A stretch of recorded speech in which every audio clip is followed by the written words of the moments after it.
What is the latest that you've heard from Roscrea, and what are the knock-on impacts in terms of the coronavirus on the town itself? Well, the situation in Australia is obviously serious.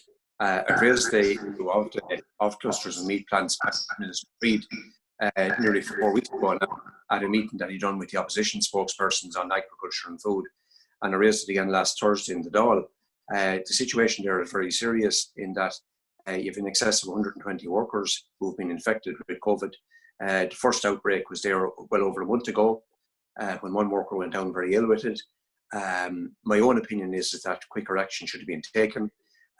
We now have a situation where those workers who are living in the Roscrea area, North Tipperary and South Laois, obviously their families and the local community are very concerned.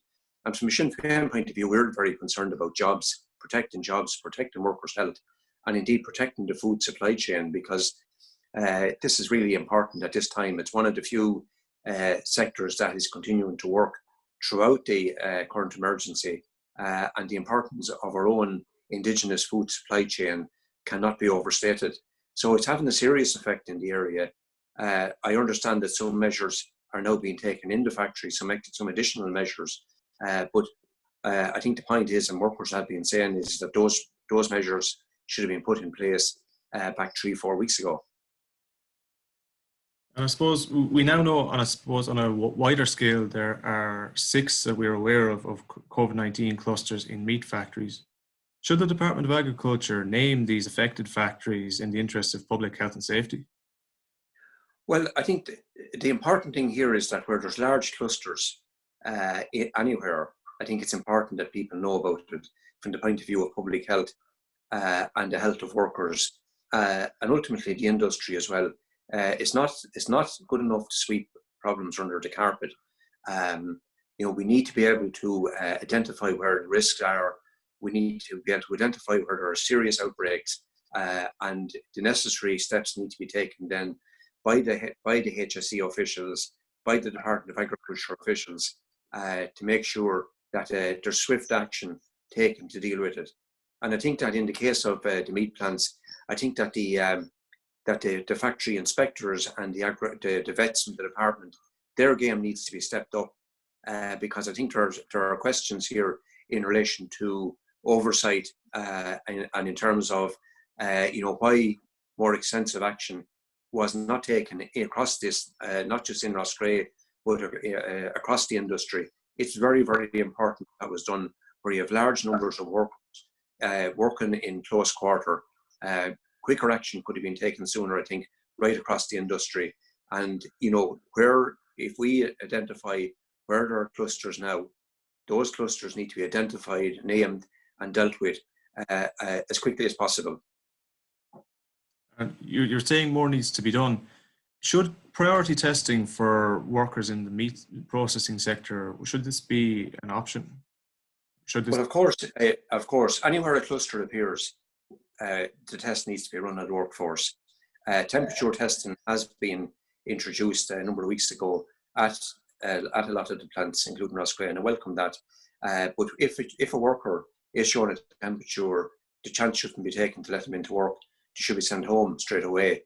But we should also have, where clusters emerge or where the signs of a cluster begin to emerge at a food processing plant, the important thing then is that there's tests done. But very importantly is that that everything stops for 2 or 3 days till the results come through. And workers are not, and in other words, what I'm saying is that those workers who are infected with COVID, that they are not allowed back into the factory, that they're on sick leave from that point on. Unfortunately, I know, and a lot of workers know, that throughout the industry, that people had tests run on them, they were allowed back into work in factories before the results came through, or at least before the workers had the results of those tests, and had been working away maybe for a further 2 days or so in the factory when it's discovered that they're positive. Meanwhile, they have infected their fellow workers working each side of them on the production line. And that is not good enough.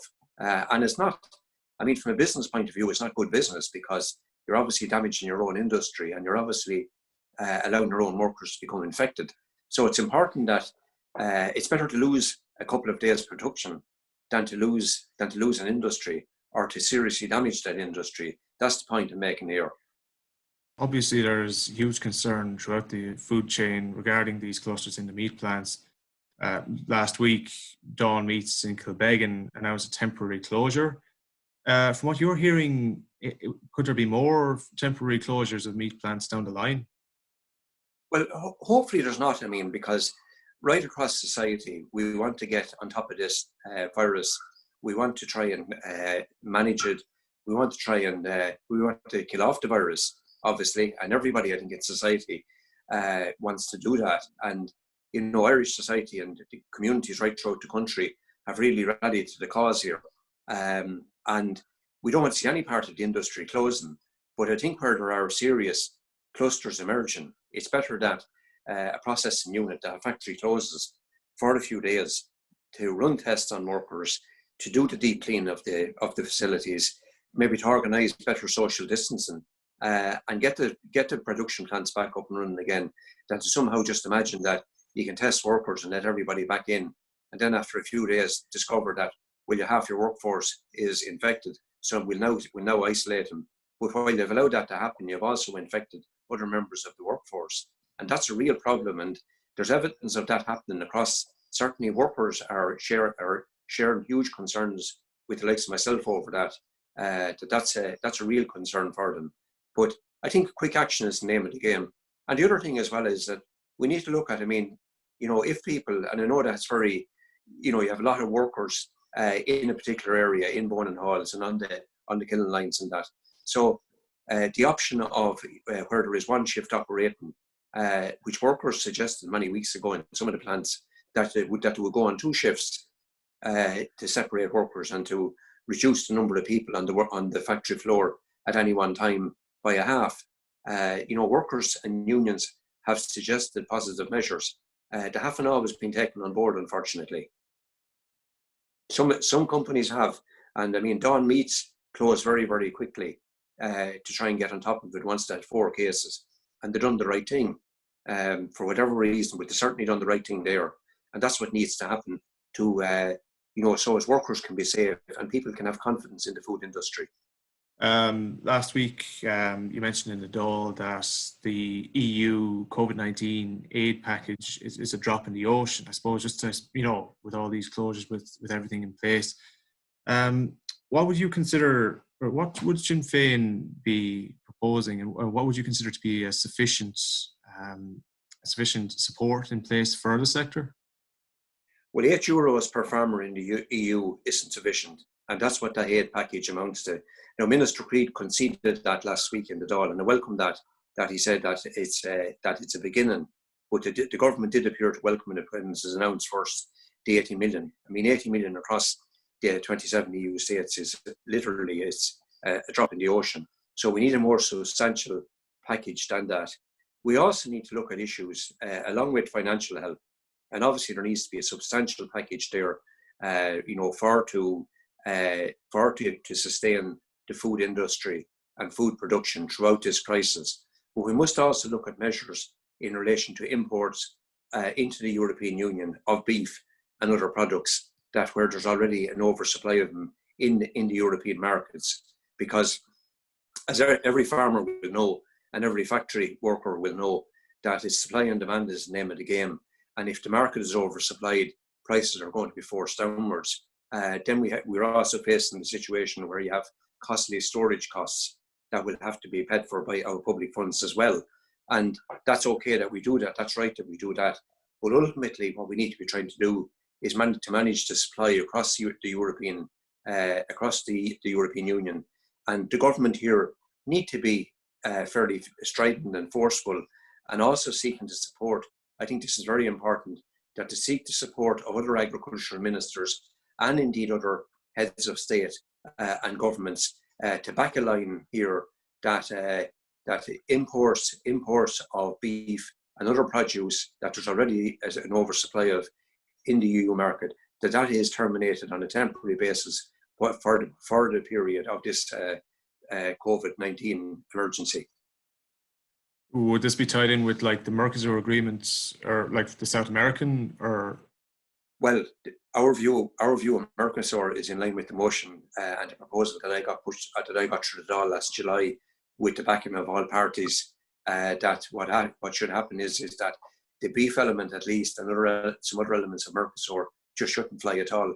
And that proposal that was backed in the Dáil, that every government, and including the new government that's being formed, should take it on board. They should accept the democratic will of the people of this state as represented by the 158 TDs in the Dáil that backed that proposal. So, I mean, the Mercosur, while it's a separate issue on its own, I mean, obviously, for the period of this pandemic and this emergency, the key is to try and get through this and deal with Mercosur, but we must keep one eye on that.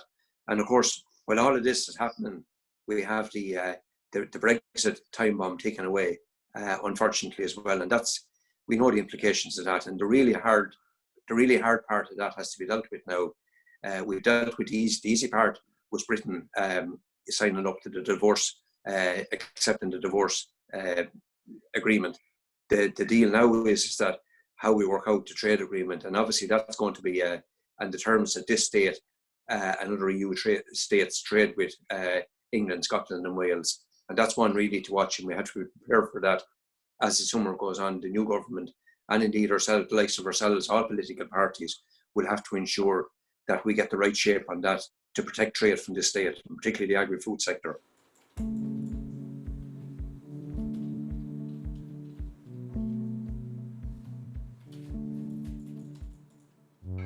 Hi Sean, thanks for joining us this morning. You're welcome, Michael. The big talking point, I suppose, last week was the cut in factory prices for spring lambs and hoggets. I suppose, could you just give us your view on it? And last week they cut the lambs by 50 cents a kilo, the hoggets and the spring lamb, and they're supposed to begin at the weekend by 10 or 15 cents. I think it's only applied by the factories to get lambs out. Lambs and hoggets are very scarce. They're every day looking for them and they can't get them. They're not able to get enough in for the demand that they have for them. But tell us the Ramadan is closed, which I don't believe. It's still at full whack. Yeah, like Ramadan kicked off there, I think 2 weeks ago now today. Yeah. And they were saying that, that was going to see, prices remain steady, but it's been the opposite really. They've just collapsed really in a sense. What have you been hearing? Well, I reckon when they change over from the hogget to spring lamb, which can't be too far away because the hoggets are nearly gone, I reckon the spring lamb will rise again then, or at least steady up. That's my opinion of the whole thing. I don't think the spring lamb is there for them. It'll be another month before there's any influx of spring lambs. Well, talking to Process this week, they were saying that there was a steady, if not a fairly good supply of spring lambs coming on the scene. So maybe we're hearing different things. Yeah, they're telling you that. Like, I've been in the factory, and what I see going on is I see very little spring lambs around. I was out last night, and I think I was the only one that had a load of spring lambs in it. So that was it. Like, so I'm not believing in that. And I heard from different factory sources that different men going to different factories that they weren't there, that one particular factory was short 1,000 lambs yesterday. They hadn't got enough to kill, so that's what I heard. And do you think as well, maybe Sean, COVID-19, it seems to be affecting sort of the day-to-day run of some plants? Like, is that also, do you think, a factor in the drop in prices? Oh, it is, because certain factories I heard of one particular factory where the workers walked out over COVID-19 that had been killing lambs, and I won't say the name of the factory, but that would affect the thing. It'd leave more coming to that factory. That's the way I look at it. It is affecting things in a bad way, but still, there's only 3 million lambs in the country, and I don't think both our factories is a big job to market 3 million lambs. Like there's the population is not even one lamb per person in Ireland, never mind out abroad. You know what I mean? I think maybe trying to get these lambs, through to foreign countries through borders is a bit of an issue as well, maybe. It would be, but I was talking to the lorry drivers, and they said they had no problem getting into France or anywhere with the lambs. So there was no stoppage. That's what they told me, and I don't know how true it is. So you just think it's a ploy just from the factories just to cut price? Yeah, well, the way I look at it, they got away with the beef. They pulled the beef and kept pulling, and I think they're going to go to try and do the same thing with the lambs if they can. All they're looking for is profit. They're not worried about farmers' profit. The guy just say Chag's figures cost 87 euros to produce a lowland lamb, and they want to try and buy them for 100. Like, there's no way farmers are going to produce lamb at that for them, and that's it. They're only telling farmers to stop producing them. That's the way I look at the way they're going on. Like. And Sean, have you been chatting to farmers over the last 2 weeks that might have killed spring lambs or hoglets between them 2 weeks, and just the sort of money they've been losing? Yeah, they'd be losing the spring lamb. You want to be getting at this time of the year, you want to be getting at least 140 euros.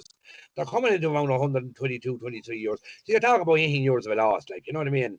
With meal and all, you want to be getting 140 euros to clear yourself on a spring lamb. And a lot of them would have, like, the ewes would have got a lot of meal over the winter as well. You know, Well, that's the problem. You see, the ewes would probably have got maybe 15, 20 euros worth of meal, and the lamb have probably got another 15. So you're talking 25 euros worth of meal at least in every lamb that's going out there at the moment.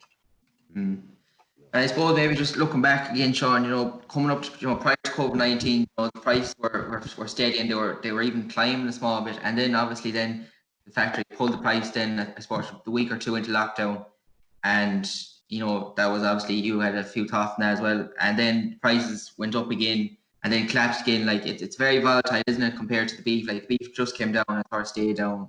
That's right. There's no stability in the market at all. Farmers can't plan. No one can plan because there's no stability in the market. Like, what they done in March, down by 50 or 60 cents 1 week. Farmers held the lambs the next week, and they soon put them back up again. They wanted to get them. That's why they put them back up again. We told them hold them, and they held them, and that was it. And I think that's the only way we can deal with factories now, is hold back the stock from them. When they hold the price too far, you hold back the stock for a few days, and it won't be long putting them back up again.